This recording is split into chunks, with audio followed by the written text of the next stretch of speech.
Andrew is being used as a diversion from Johnson's failures, of course. At the same time, the Daily Mail serving the sex that the Daily Mail's readers crave.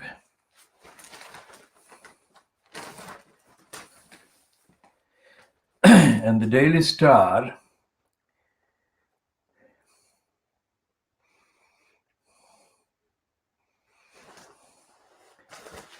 has got Pierce as the moron, long overdue headline.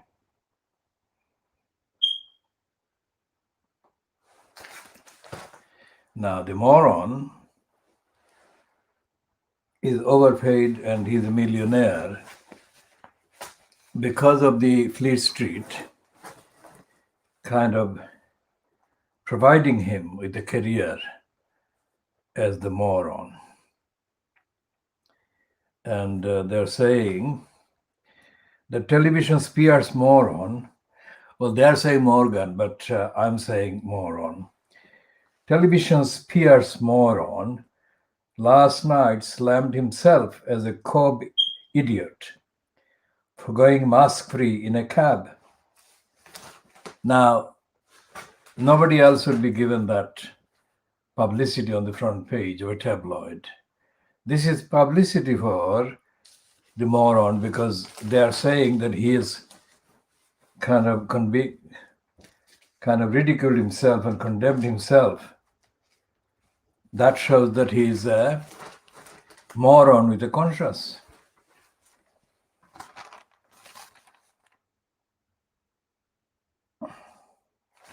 And it's only when these morons get caught.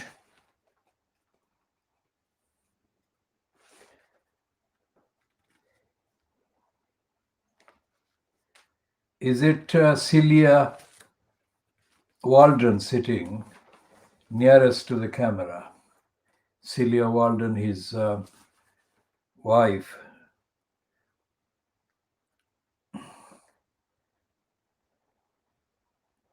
While his other half sported a patterned mask. Pierce sat beside her with both his mouth and nose exposed. The Good Morning Britain host has spent months berating ministers and celebrities for failing to stick to the rules. He was immediately blamed online for not practicing what he preaches. So, of course, it is Celia Walden sitting next to him. Well, there appears to be a few inches, at least, difference separating them in the cab, and she is the one that is pictured nearest to the camera.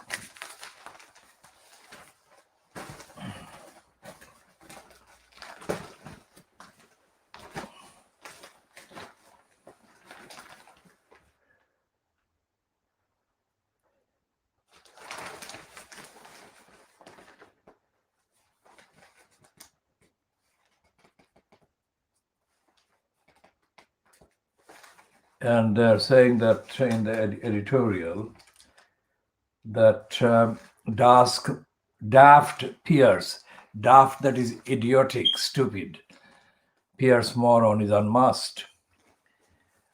Moron is not used there in the headline, but I am using it.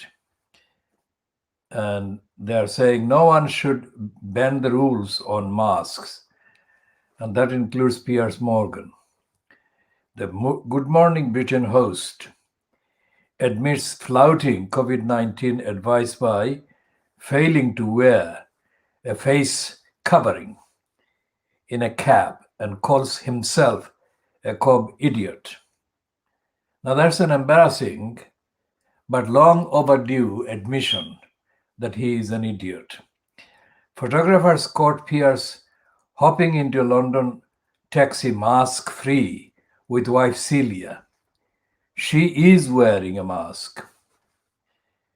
It's galling as it's feared the capital is about to be pushed into the highest tier 3 restrictions. We have loved how Pierce has held people to account. And now he's made an error. We love that he has come out and admitted it. Sorry seems to be the hardest word for politicians. But Pierce has shown them the right way. We still love you, Pierce, you moron. That's their editorial. And of course, it's a propaganda coup. Now, who arranged that? Getting into that taxi with the wife and himself so that it could be reported like this. And he could get hundreds of thousands pounds worth of publicity for being one with the conscience. And what is Ranbir saying? They've been promoting this ITV, Good Morning Britain's Ranbir Singh went out in the Strictly semi-final after a controversial split decision by the judges. Ranbir and pro-partner Giovanni Pernice went home while Jamie Lang, who has survived 4 dance-offs, went through to the final alongside actor Maisie Smith, comedian Bill Bailey, and musician HRVY. Afterwards, Ranbir, 43, who has been growing close to her partner, said, "I'm just really sorry for him, Giovanni. I'm really sorry. I couldn't do it for you. Sorry." Giovanni said, "You don't have to be sorry at all. You've been an absolute dream to work with." So that's Ranbir Singh, who has been kind of promoting her career moves by strategically praising racists, especially Alistair Stewart, the racist ITV presenter, news presenter, and others. So she's a kind of mental slave, willing mental slave, and she therefore is treated by the so-called mainstream cultural float as part of the mainstream and not part of the BAME, the racistly called BAME category. Well, they've got a picture of a giant bunny.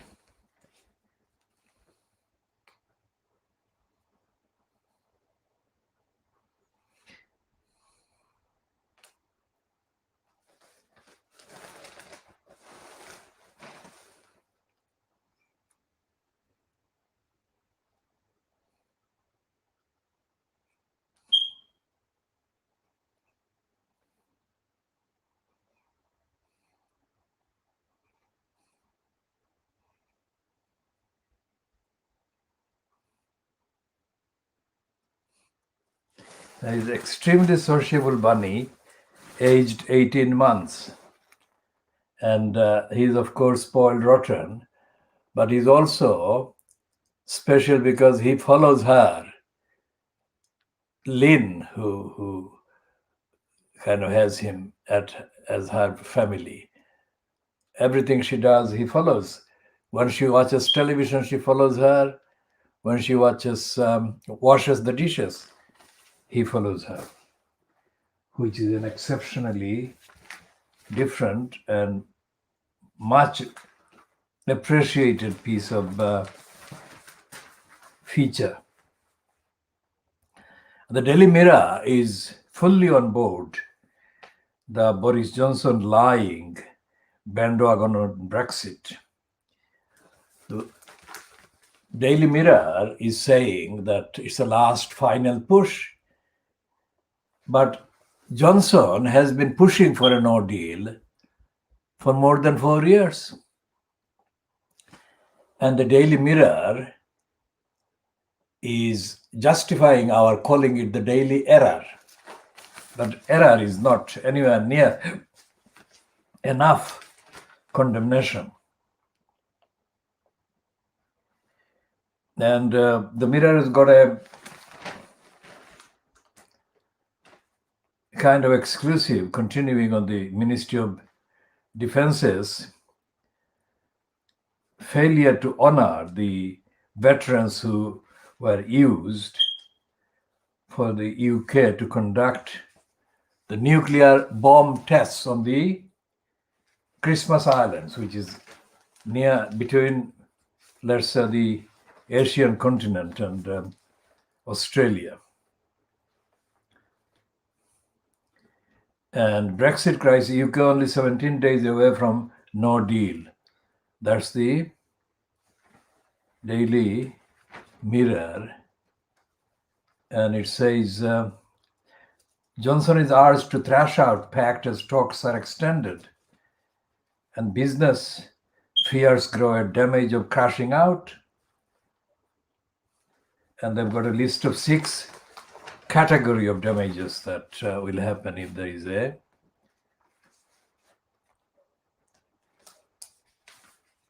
no deal.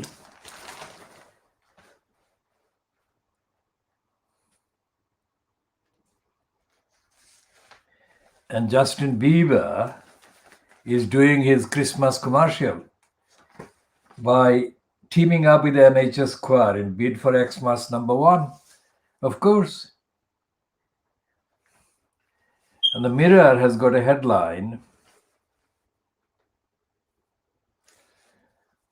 in the editorial, the first editorial of 3, but the last section in that editorial column is a picture of Theresa May with the headline, Theresa May is laughing uncontrollably, apparently. And their caption to that photograph and the headline is, Boris struggles to get Brexit done. That is what Boris Johnson used out of control, I mean, at disproportionately frequency against Theresa May. And Theresa May is having the last laugh, apparently. And there is a piece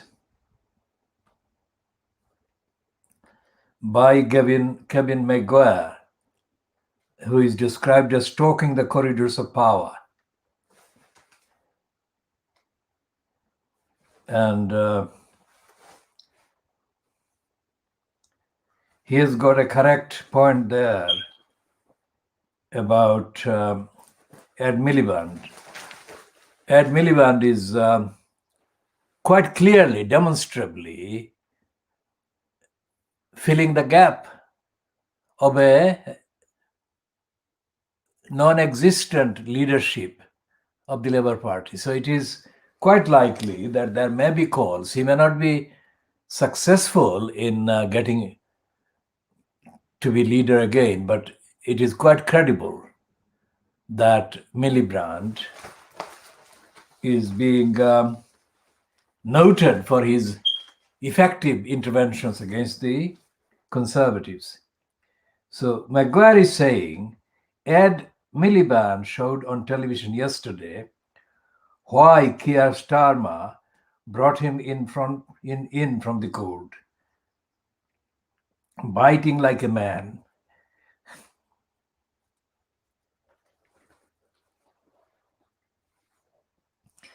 who had eaten 3 shredded wheat.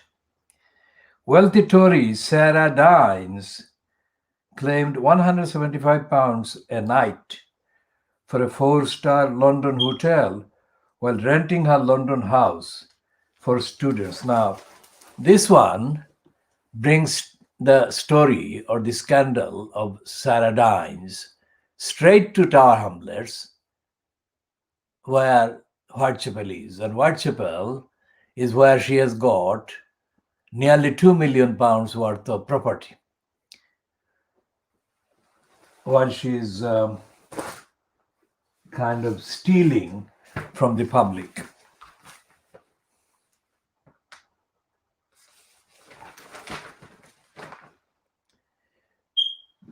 And while everyone is trying to, all the other tabloids and papers in Fleet Street are trying to stay, although kind of insincerely and insignificantly, close to the narrative based on some kind of facts.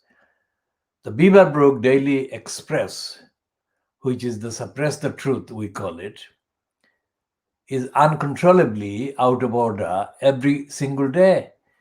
It looks for excuses and pretexts to hype up the image of Boris Johnson.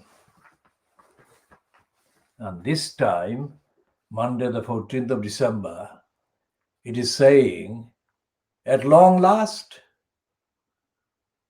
they're saying that the European Union negotiators have caved in.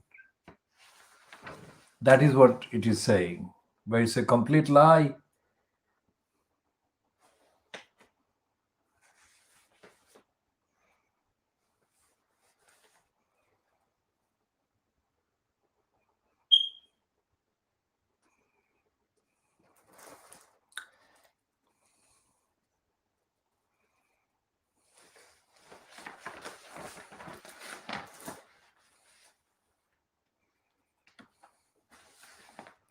Talks will continue, but Prime Minister ready to walk away. That's the line. That's the line they have actually been promoting for 4.5 years or so.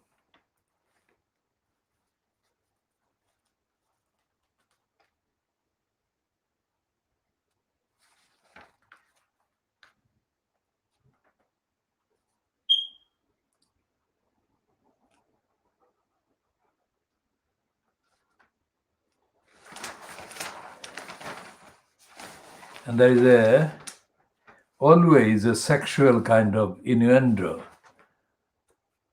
in the so-called coverage of the so-called Strictly Dancing. They always have to find a sexual relationship with the kind of between the partners or the dance partners, or an angle.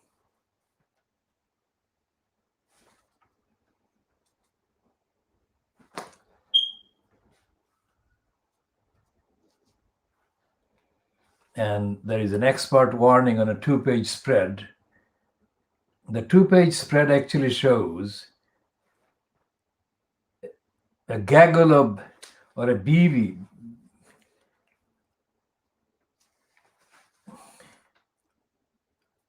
of kind of almost blonde girls, all of them wearing nothing on their bare legs, I mean, in a cold winter day or evening. What kind of message are they sending? And why do they display these kind of pictures? That is a subliminal message, again banking on the female flesh. The more of it can be displayed, the more commercially successful they think they are. And given by the propensity of the gullibles, they may be onto something. And there is a speculation here saying, they're speculating whether the Sky News staff plotted to expose Kate Burley and her COVID-breaking kind of birthday party.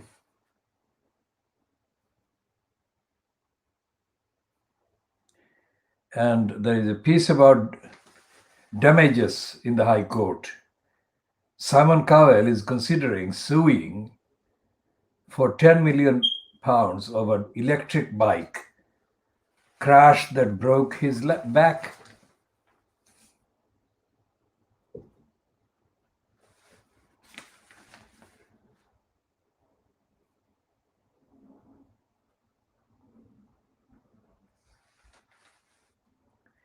And there is a promotion for an actor in the Crown, in the series Crown, where it is saying, after hearing ex-gang member's traumatic story, the actor wept for 10 minutes. Now he wants you to help the charity that introduced them.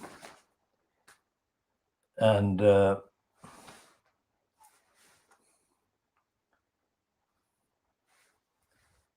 that is the celebrity promotion on the gangs. And we contrast that with the daily suppress the truth. Never ever reporting on the reality on the ground of areas like the East End and other London boroughs, and areas that are affected by chronic corruption by the councils and chronic failures by the councils to do the duties that owe to the children, who inevitably, or a significant number of whom inevitably turn to crime of all kinds.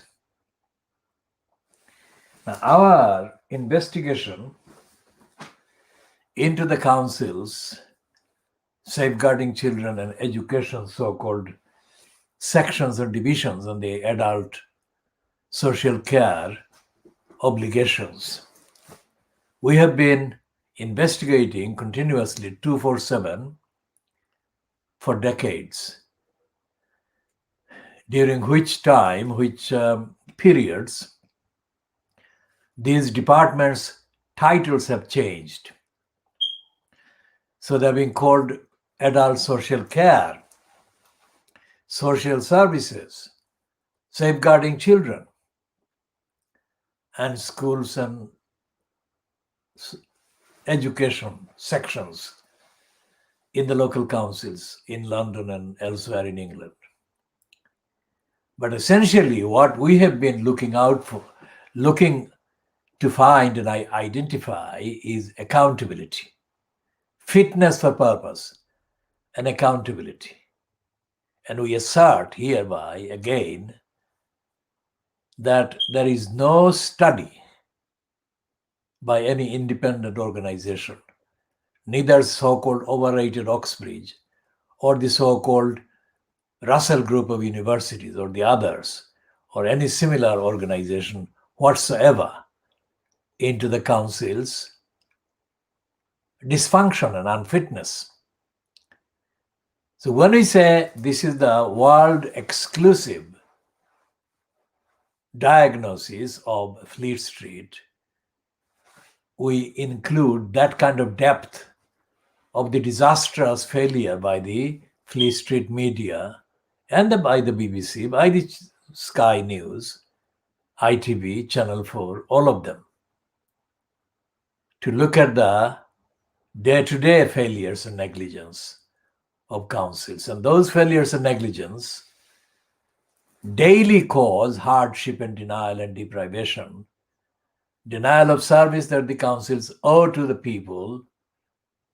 A large number of people in London areas and London boroughs are in serious urgent need of help, social care and others.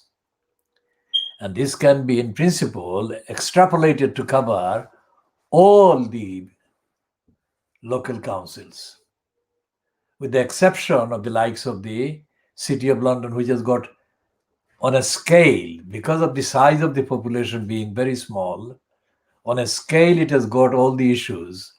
The numbers of failures are smaller. But in principle, the City of London as a council, that is the corporation, is in denial of its duties under the various obligations and requirements that are obligatory on the UK state, that is small parts of the state like the councils, the regional councils, and also the state itself like the central government and the parliament or the houses of parliament. And everything else in between that actually has people making decisions about other people in the country, in the UK. So we have discussed some of this in the express or the suppress. And we are now going to continue with the daily Borisgraph, which has got the same theme. And the theme is to blame the anonymous kind of EU people generally and blame the French president in particular and the German chancellor in particular. Now, there is a problem with evidence, with the desperate Brexit need to blame Angela Merkel and to accuse her of behaving like a fascist, as the Daily Mail yesterday accused her of doing.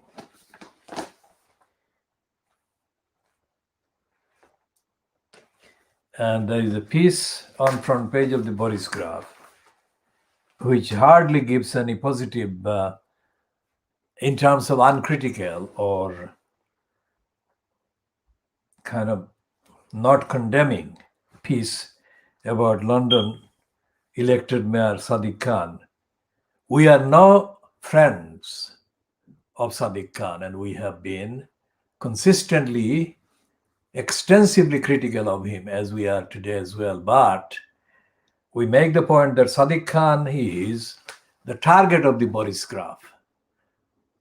Nothing to do with his performance as the incumbent in the elected mayor post, which we oppose in principle and shall continue to oppose in principle and actually as well. But their coverage today doesn't kind of identify him as a Muslim or a supporter of terrorism or anything of that sort. It just has a headline straight away without condemning Sadiq Khan personally. And it is saying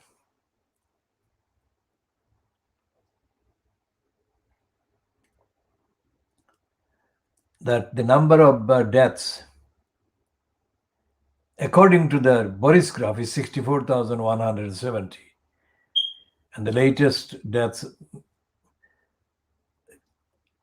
in the UK were 144.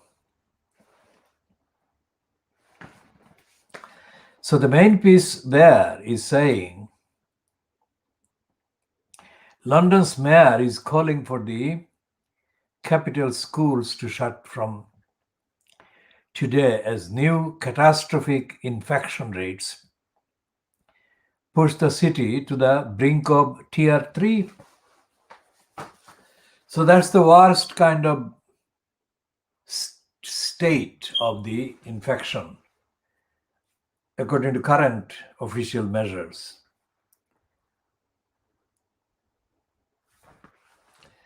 And the Borisgraph, without any embarrassment,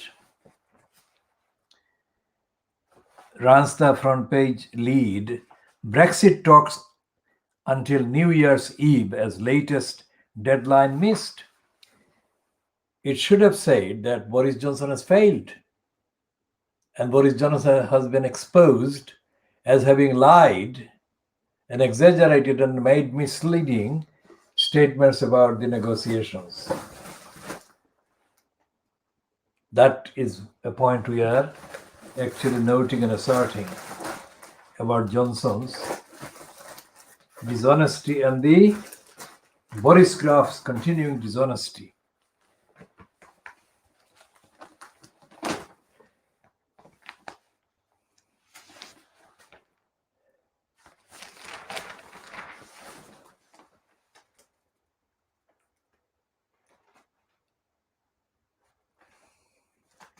And there is a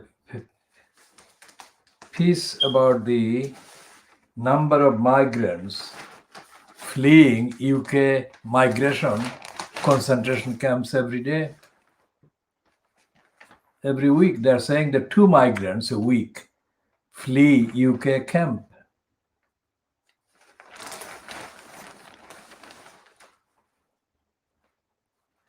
And although the front page has got the failure of Boris Johnson, in the inside page 4, it says Brussels, that is the European Union, is set to back down on lightning tariffs. So there is this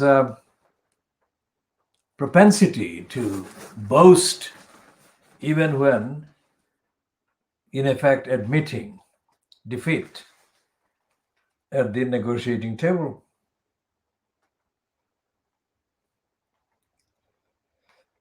And they're saying that Miliband is pressing Johnson to prevent disastrous no deal.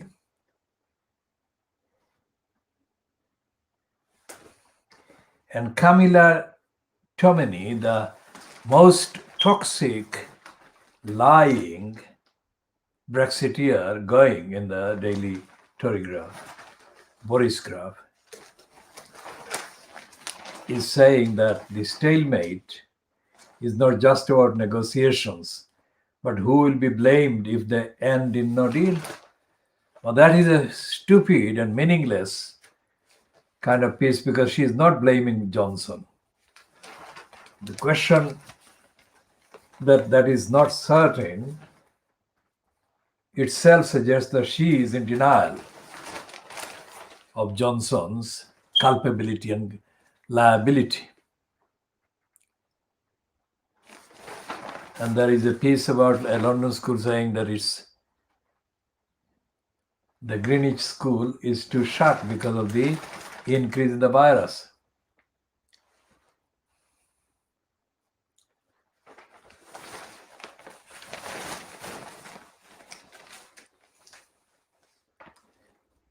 Alan Dershowitz, the overhyped lying lawyer in the USA, law trader, is under accusation that he's a liar for Epstein.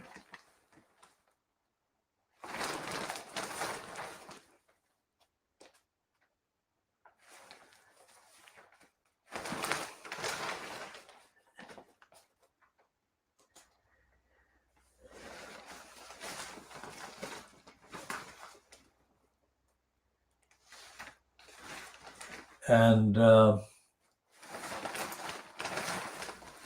rapist has been released in South Korea, causing massive demonstrations against the release. And this Tim Stanley, this creep, who is a overhyped kind of Daily Boris Graf Brexiteer, his headline is, "We should rally round Boris, not carp about him." Now, obviously, Tim Stanley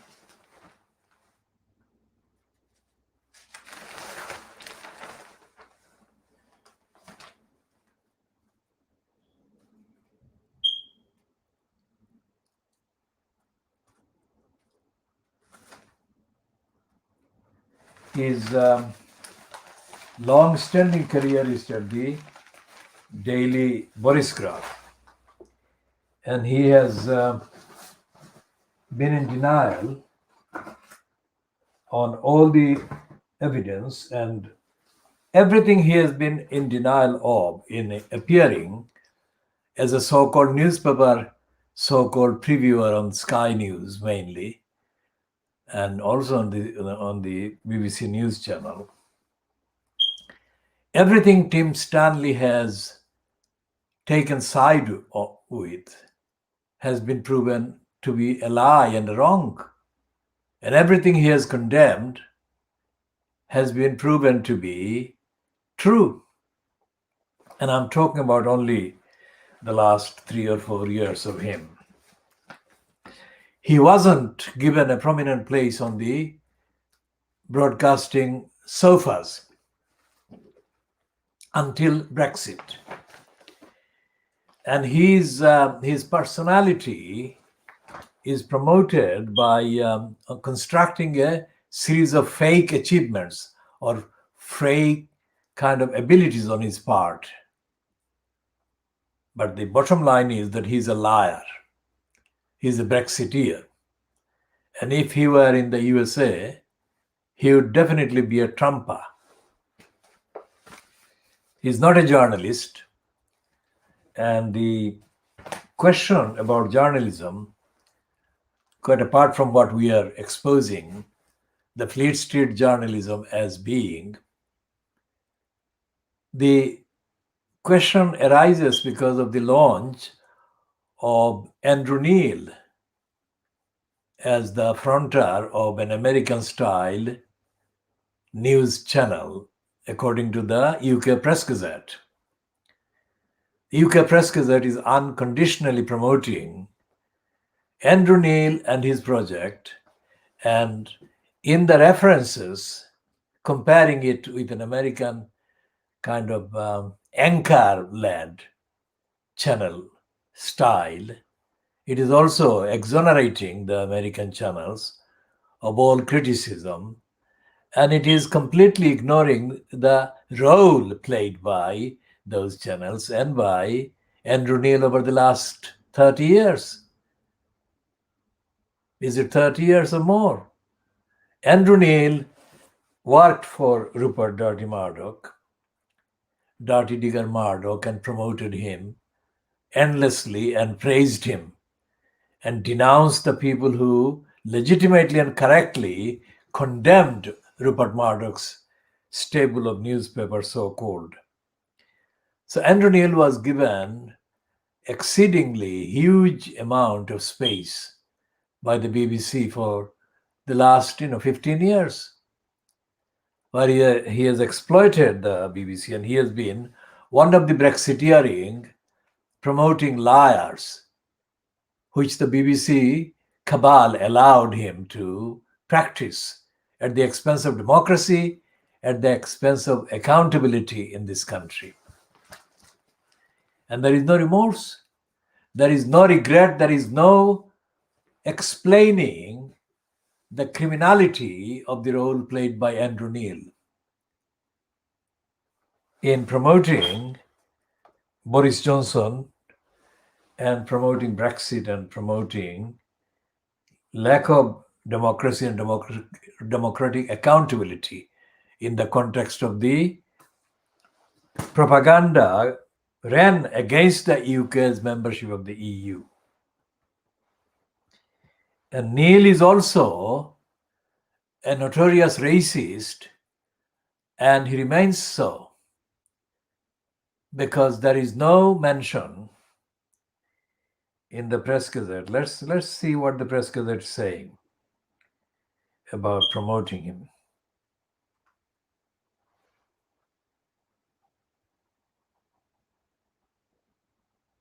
Yes. It's being called,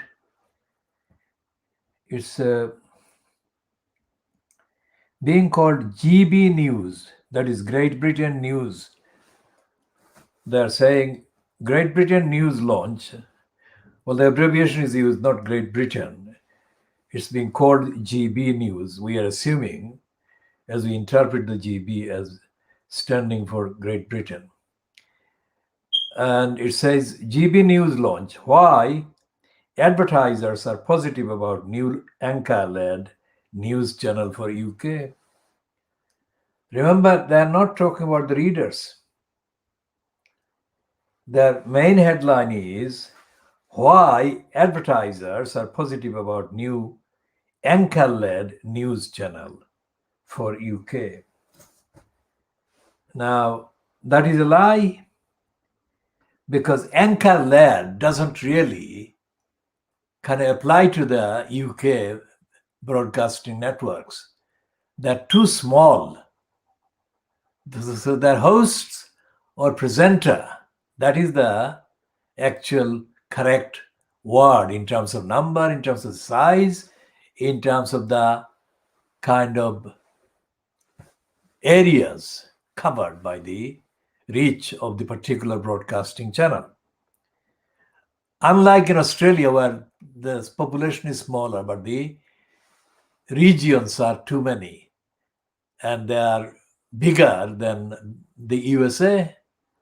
So the anchor applies because there is the remoteness, the distance, and the anchor has to connect with all these regional kind of outlets and network broadcasting units. So apart from that, the rest of the promotion by the UK Press Gazette contains absolute ignorance and stupidity. Because if the readers are left out and advertisers are the main kind of criteria, then it is a failure. It is not a journalism thing, it's a marketing thing. Remember what we are saying. And no matter what the amount of income they may get by advertising, they will not fill the gap of the absence of news and commentary and the evidence-based and fact-based, investigative, independent, ethical, moral presentation of the truth of what is going on in society. That's the number one thing, that there is no mention of the readers. And there is no mention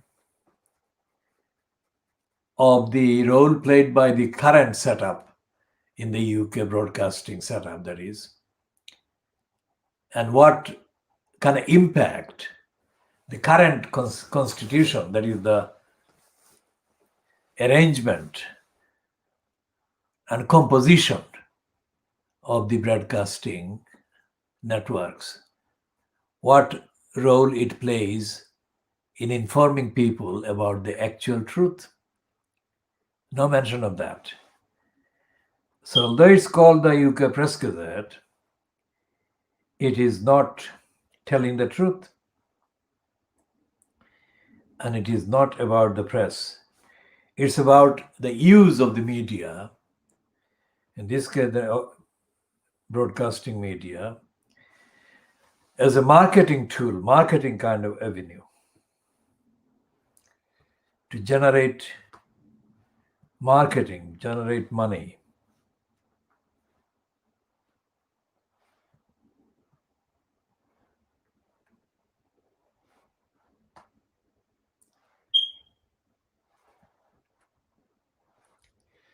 And they have no mention anywhere in the long piece online by the Press Gazette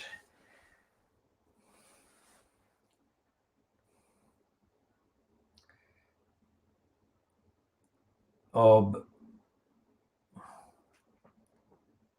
Andrew Neil. There is no mention of Andrew Neil's disgraceful record as a so-called journalist. Neil has been a liar for Murdoch, and Murdoch has kind of reciprocated by paying him huge benefits for a long time. And then Neil moved on to the same stable as kind of has been peddling the Johnson.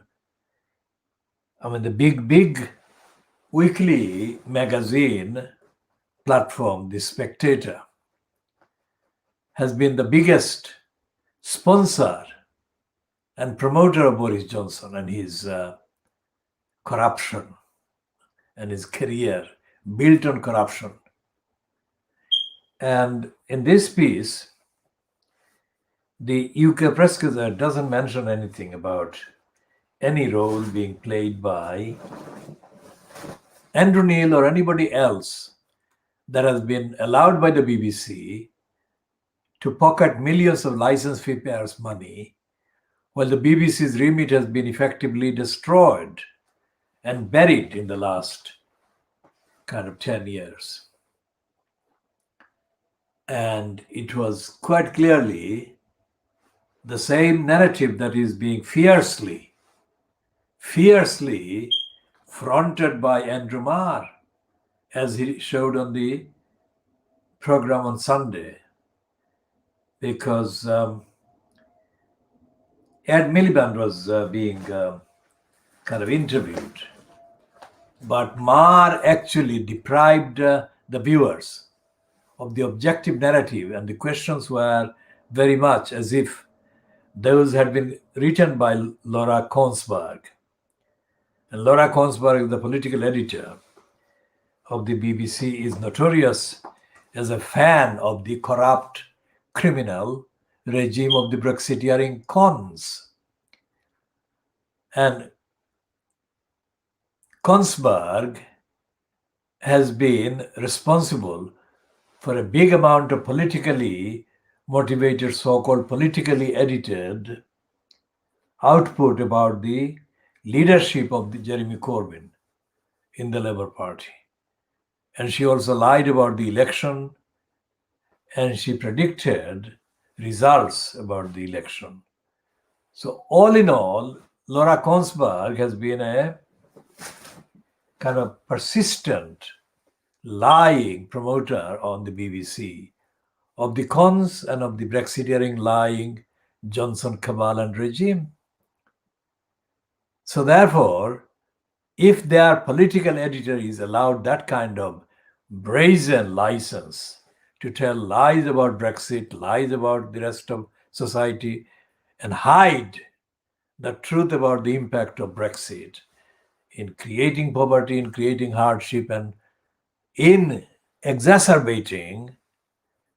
aggravating the already highly kind of unbearably high level of racism.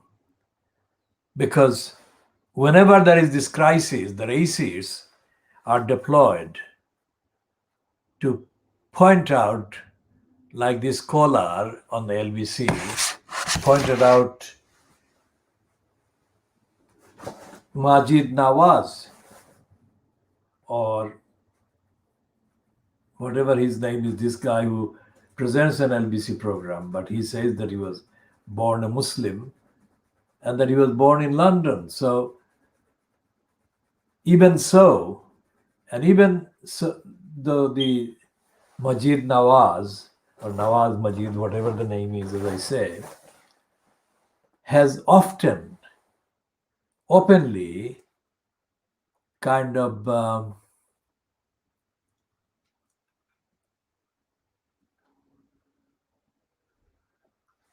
sought to get into notorious news, featuring himself as a Muslim being persecuted by ordinary Muslims for sharing what Majid has been kind of delivering as a script. Whenever he has been attacked by other Muslims or the Muslims, he has been attacked for lying about Muslims. He has been attacked for denying the racism aimed at the Muslim community generally. So Majid Nawaz, or Nawaz Majid, has been cultivating that strategy, saying that he is the victim of Muslims. He is a Muslim-born victim of Muslims, for he is telling the truth about intolerance by Muslims or intolerance among Muslims. I shall come to that about Muslim community internally, and I shall update on the fact that in Tower Hamlets and in Newham and in the rest of the UK, there is no noticeable forum, platform, avenue, or accountable, transparent, and ethical and moral forum of Muslims to hold Muslims making decisions affecting other people, including affecting Muslims, accountable. So there is no Muslim forum anywhere in the UK, and there is none in the USA. And I'll come to explaining in short why the publicity, like the likes of Fareed Zakaria, who is an agent of the most concentrated imperialist, racist kind of establishment in the media, through the media in the USA, including Newsweek. Fareed Zakaria is a voluntary mental slave, serving the cause of the Trumpers and others, despite the fact that he appears to be critical of Trump and the Republicans. So in this country, in Britain, there is absolutely no evidence that the Muslims are holding Muslims in positions of decision making about other Muslims and other people who are not necessarily Muslim to account. And this is something that Mazid Nawaz or Nawaz Majid doesn't mention, doesn't cover, doesn't discuss, hasn't discussed and cannot discuss, just like the mental slave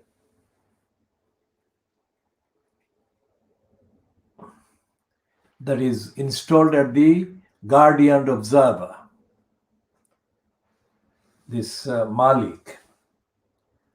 I think both of them, Malik and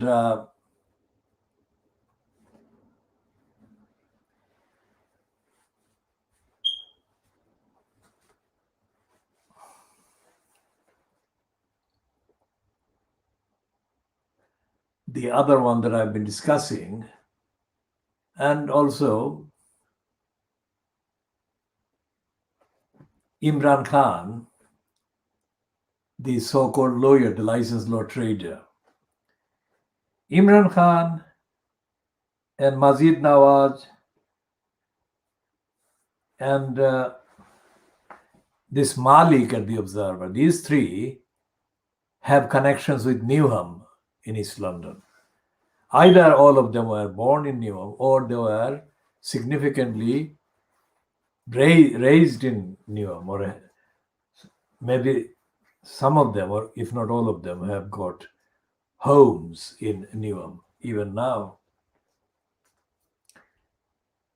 And this is the Malik is the one that is called Kenan Malik. Kenan Malik, Imran Khan, the so-called licensed law trader, and the other one,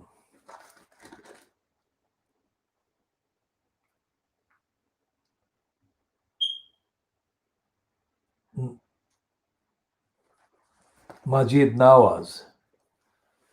They were all at one stage or another heard, or they went on the record as referring to Newham or East London as the place where they grew up and they were raised or are connected with. And what is happening is that, like their counterparts in the USA, like Fareed Zakaria, well, they are not as prominent as Fareed Zakaria because the platforms that Fareed Zakaria has been given in the USA carry more kind of public followers and whatever. And the numbers of people, by definition, because of the sizes of the demographies in the UK versus the USA, Fareed Zakaria has got more people following him and being affected by what he actually preaches, which is mental slavery and stoogery. And the same thing here, Majid Nawaz and Imran Khan and the other people in London who all claim to be Muslim or from Muslim background Kenan Malik, Majid Nawaz, Imran Khan, and from Wandsworth Sadiq Khan. These are all voluntary mental slaves for a careerist reason. Now, we cannot find a contrast, a comparable kind of number of people in terms of the proportion of the number of Muslims or Muslim descended people in Britain. There is no comparable ratio to be found anywhere in the 190 years of the so-called East India Company in the subcontinent. There were not anything like the kind of collusion with the races, colluding with or cooperating with the ordinary local people across the subcontinent by denying their English and British kind of identities and roots and backgrounds. So when Fleet Street, like today's tabloids, run this very kind of positive, not in the virus sense positive test, but positive in the sense of admiring, promotional, laudatory, commending the ITV news presenter Ranbir Singh, without mentioning the fact that she is a Singh, that is, she is a Sikh, S-I-K-H, of Sikh background. That means that she is doing something that doesn't need her to be kind of obstructed. She's behaving like Alistair Stewart, whose racism she defended, whose racism against the Sikh people generally, against the Muslim generally, Ranbir Singh defended. So it is not like I'm making a supposition. She actually came out. When Alistair Stewart was forced to resign because of his brazen racist description of African people or African person or African origin person, it was Ranbir Singh who came out and oozed praise for the racist Stewart. Now imagine if she did that so openly in the face of the very serious racist contempt shown by Alistair Stewart, then imagine what she is doing privately, not in the public domain, but what she thinks while she is working inside the ITB and its racist network. What do they think? What are the considerations she is applying? And the same applies to the various Asian named persons. And African names is very difficult because even African ones, not coming through Caribbean backgrounds, but ones that are directly from African kind of migration kind of background, many of them have got white European names. So white European names make it very difficult to distinguish by name unless the person is visually displayed and demonstrated and shown to be of African origin. It is difficult to tell when an African person uses a European name that they are African. And this applies to this so-called Nobel Prize winner, African origin or Caribbean origin, black academic who was at the London School of Economics. The Google celebrated his anniversary earlier in the week, last week. Nobody ever heard of him. Nobody, that is, people of substance in substantially active engagement against racism at every level. Nobody heard of him. Why? For a start, his name would not give any indication that he was of African origin. So unless it gave an indication as to his African descent and African kind of roots, he would be ignored or he would be treated by the random kind of researcher or student as being another Western European person. In addition to that, name and confused, misleading, and pro-racist nomenclature used by these African origin people, black people, there is also the content. This particular professor, so-called Nobel Prize winner,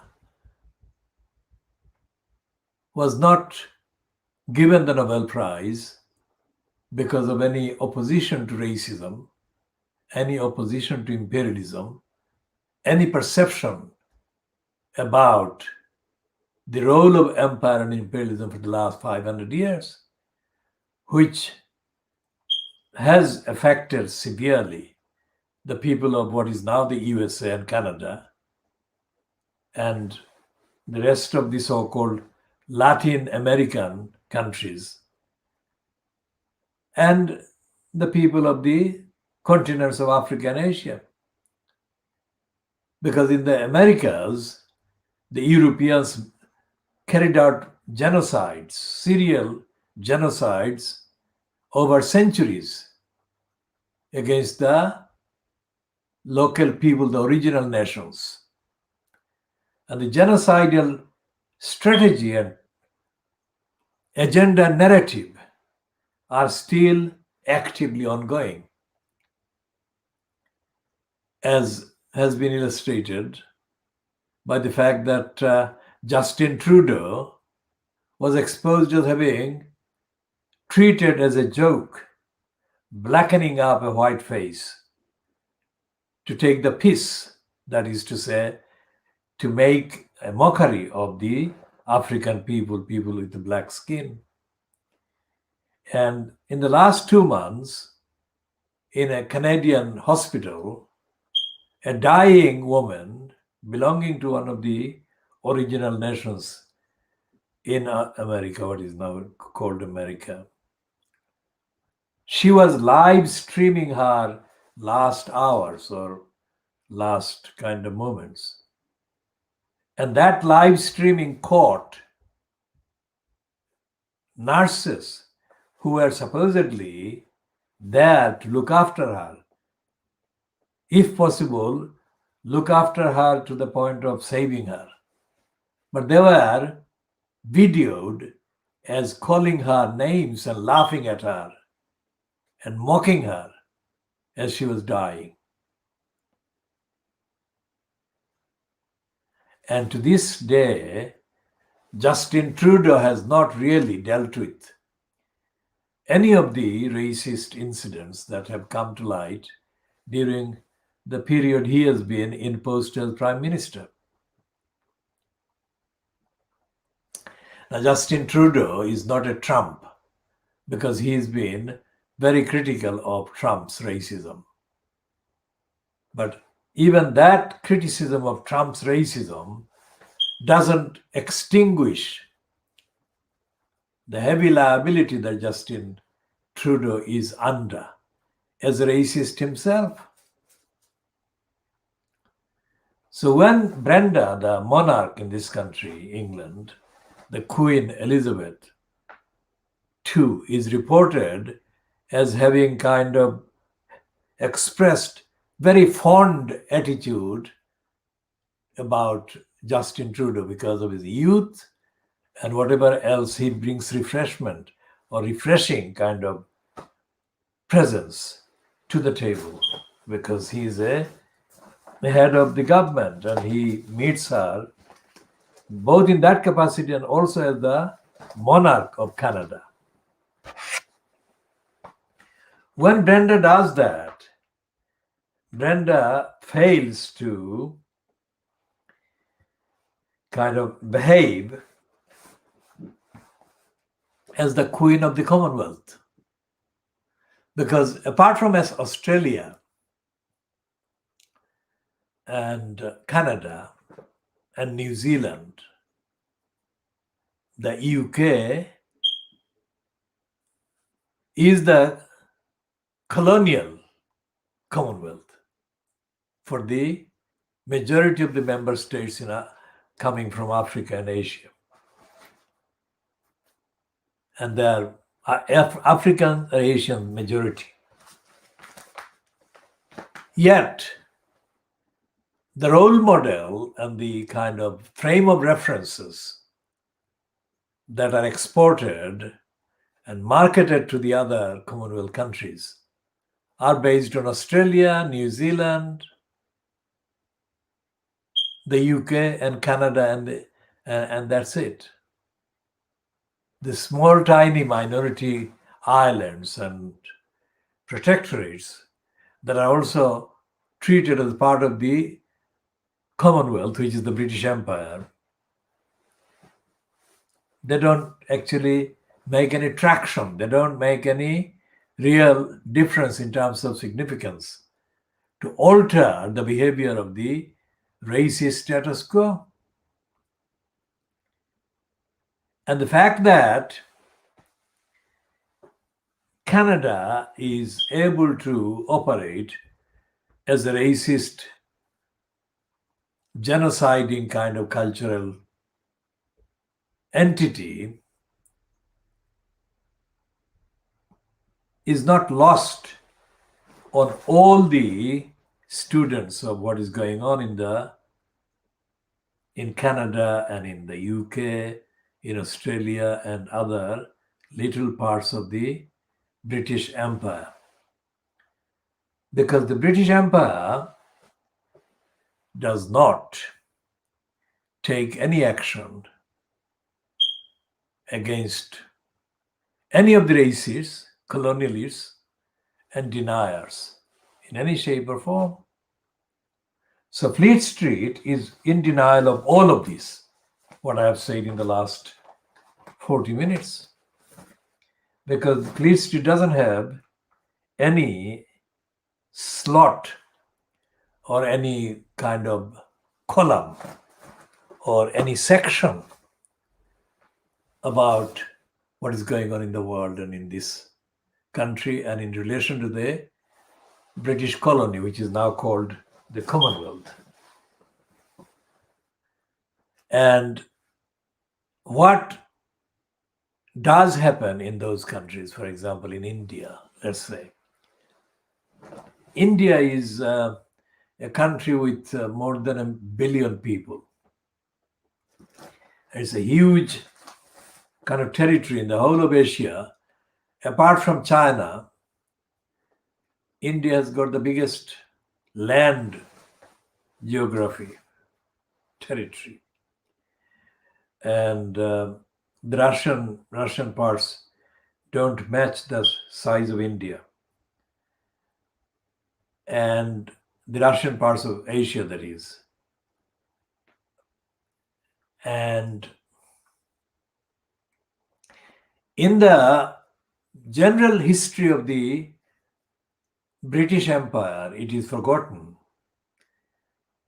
or it is effectively forgotten or denied, that European colonialist presence, imperialist presence across the subcontinent has been going on for hundreds of years before 1757.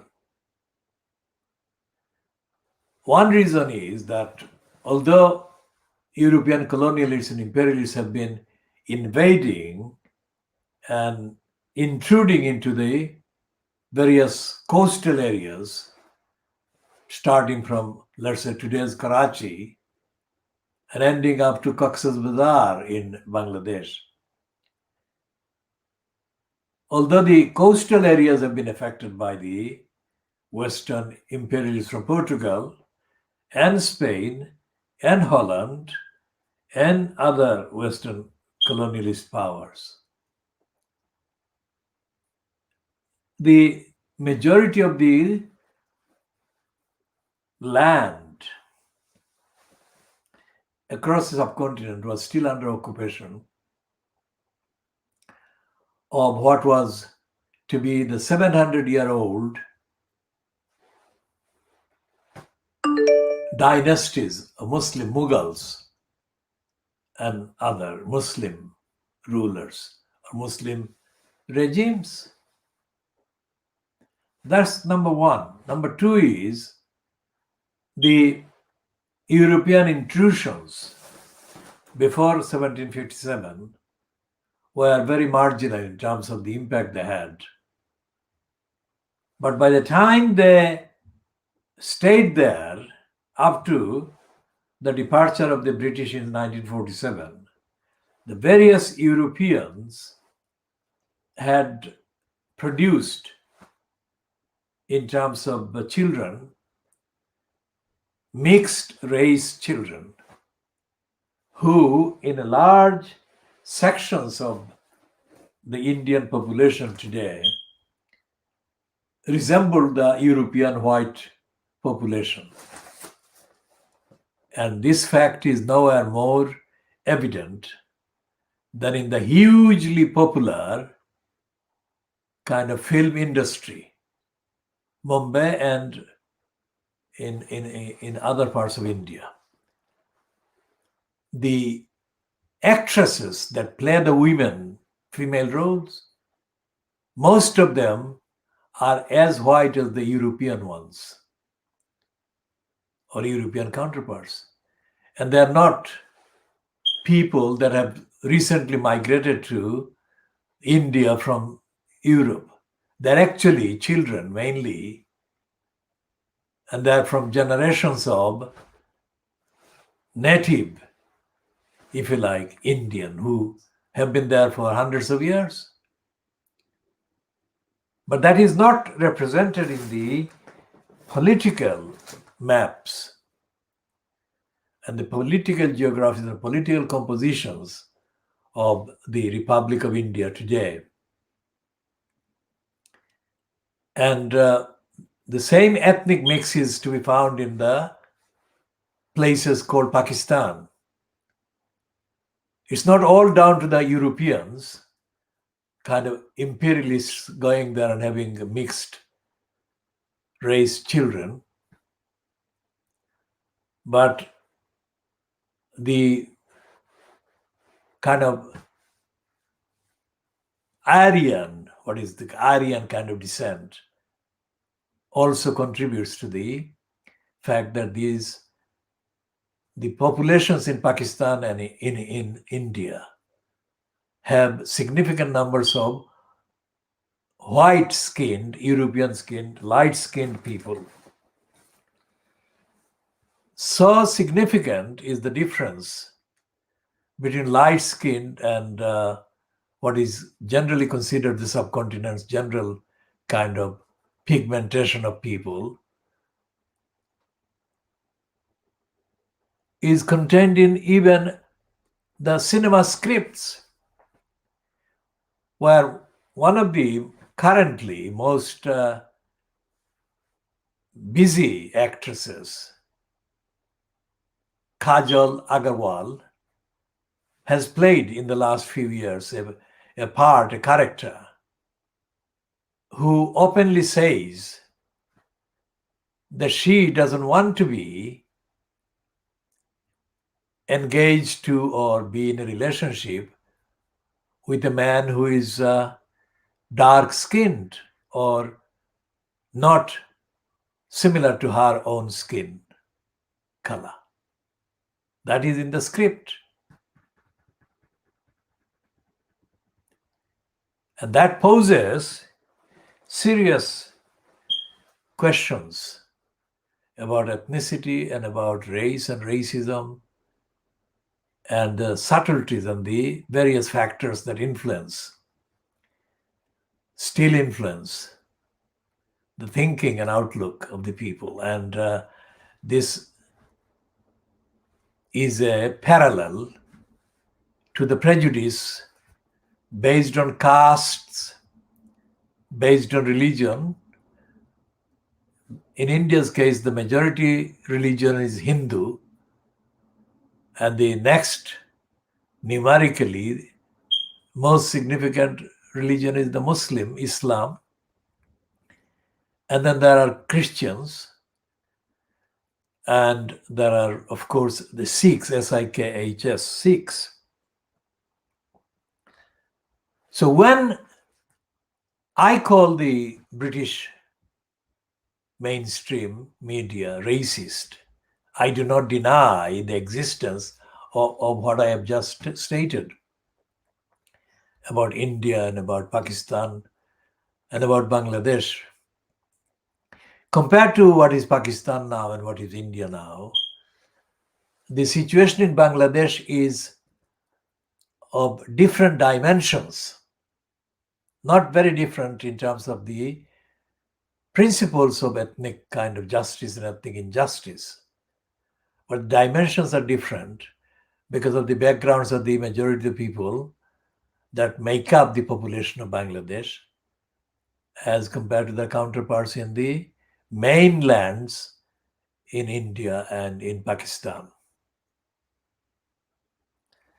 So we come back to the UK, and what we said about the false claim made by the racists in Fleet Street and in the broadcasting counterparts, that the reason why the police in the particular areas where the ethnic population includes significant numbers of people of Pakistani origin,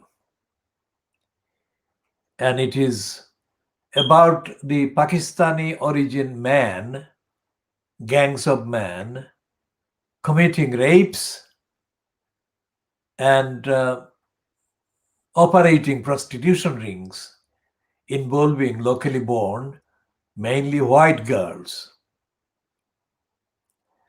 The excuse that has been given years after these perpetrations were going on has included this main leading headline kind of excuse and lie, that the police dare not arrest and prosecute these criminals for fear that the police would be accused of being racist.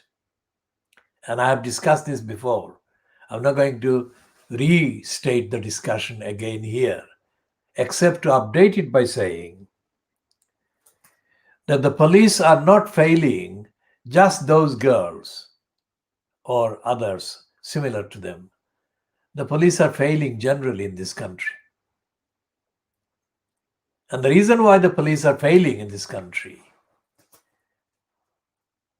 is because the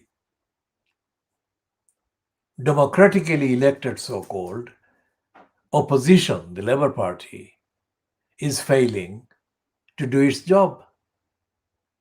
Because the police established in this country, the London police, which has been spreading to the rest of the country, established in this country not a very long time ago, the last 200 years. And since the establishment of the police have been given almost impunity from accountability.